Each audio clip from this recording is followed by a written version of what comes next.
Hi, everybody. Good morning.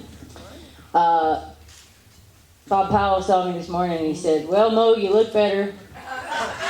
A lot of the men have complimented me on how well I look this morning, and a lot of the women, and I have the text to prove it, kind of like the way I looked last night, and I just want to say that's why I roll the way I roll. Fishing from both sides of the boat. I want to really help John Broderick out. Anyway, and just a minute for each announcement. There's a woman here named Ann Mossness. She is a member of the Women's Maritime Association, and she is looking to hand off the newsletter. If anybody wants to help her out, any women, or want to join, it's $20 a year. She's kind of amazing. The women, she's back there. I met her at the writing workshop. When she started with this organization in the 80s, in 1982, I think, rape was not prosecutable if it occurred at sea. And she, for women or men, and she changed that law. She worked very hard with a whole bunch of women and men and lawmakers in this country so that to just get a little more safety at sea on the boat, which doesn't always get talked about. Having an event tomorrow night at the Jack London Bar underneath the Rialto Pool Hall in Portland, Oregon, 529 Southwest 4th. Laura Lee Messersmith-Glavin, John Campbell, Rich King, Jay and John, Broderick, Freakman and Broderick, you know the ones, and there's one more, Measy, and me, and I think we might get Julian on stage too, possibly. The BBC will be there. And also, I just want to offer my apologies to people for running way over last night. I'm so sorry. And also to the people who participated in the poetry contest, especially Fred and the Chesapeake Bay crew. Anybody who wants their poem published in the next issue of Extra Tough, please send it to me. I've got cards with my address on it. I will put that in the issue. Next issue is the Jonah issue. A lot of you have already sent me stuff for the last several years, making that deadline of 3 years ago. 2014 is the year it will be published. It'll be available next year at Fisher Poet. I am making this vow. And yeah. This is a message for Dennis McGuire about my dad. I come from my legacy is teachers and words, and my dad's a master teacher.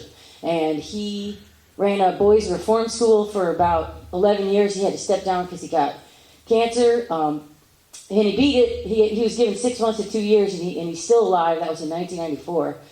I know, it's incredible. He had a very radical surgery and was so unhappy. He really wanted to teach 40 years, and he couldn't make it because of his health. But my mother always says he flunked retirement. And he started he got a job that he later my mother found out it was a volunteer position. He was sort of getting paid, and he was working at the industry school, which is a prison school in Henrietta, New York, and he went back down to being a teacher from being a principal, and he was basically just handing out pencils, and he was just outraged, and he really believes in fixing things and pitching in.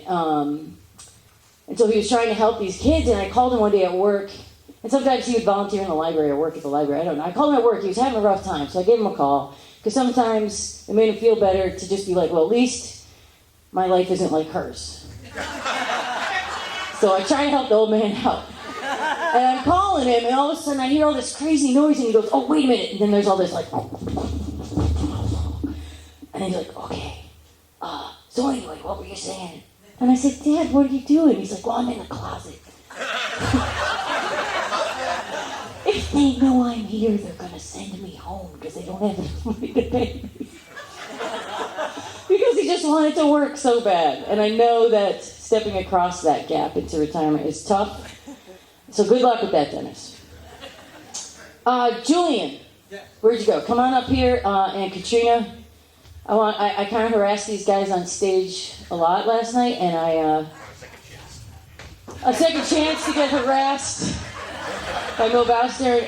These folks came all the way from different ends of England, and the United Kingdom, which is an empire still. Not for long. We're gonna give, and thank you so much for coming. And as a gesture of goodwill, I want to give you a gift. I'm not sure you're gonna be able to take it on the plane. No, really. It's something you guys can't have on the streets in England. So, if you can load it up with a little rye whiskey or bourbon, get a little bit of America, and I just seriously, it's a real thing.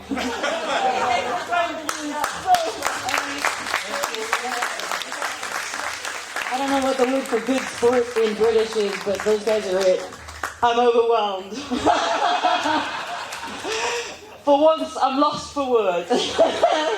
Thank you all so much. Wait till you see the looks you're going to get from the ladies when you walk. Thank you all so much for having us here. I knew it was going to be good.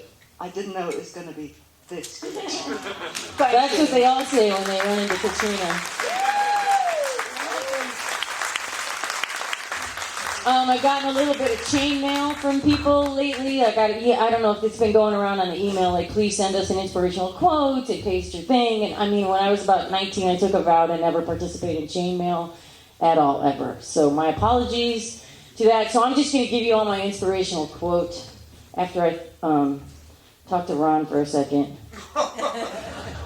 Ron, I just want to say, I'm so humbled by your willingness, and your flexibility, and your extreme skills as a extreme edge wilderness MC. From last night, you're so good, and I don't know if you guys know this, but when you participate in a rodeo, one of the things you compete for is a belt buckle.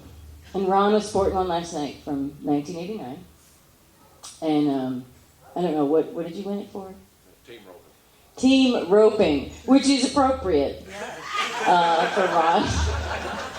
And I just wanted to give, come on over here, man. I wanted to give, this is actually also really a special thing. I just wanted to give you my special nautical belt buckle for Wild Cow MC participating last night. That's for you. This is, I don't, That's it. I love you, man.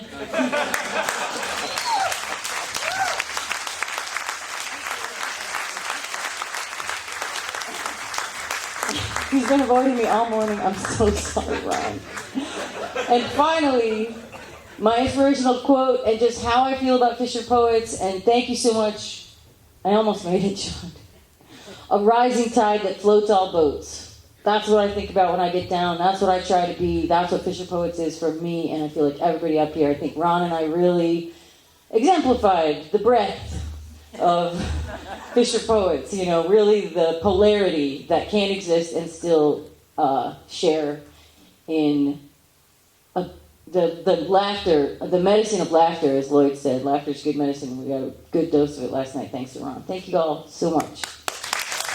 And if you come to Portland, get in touch with me because I'll get you a show. I'll put you on stage.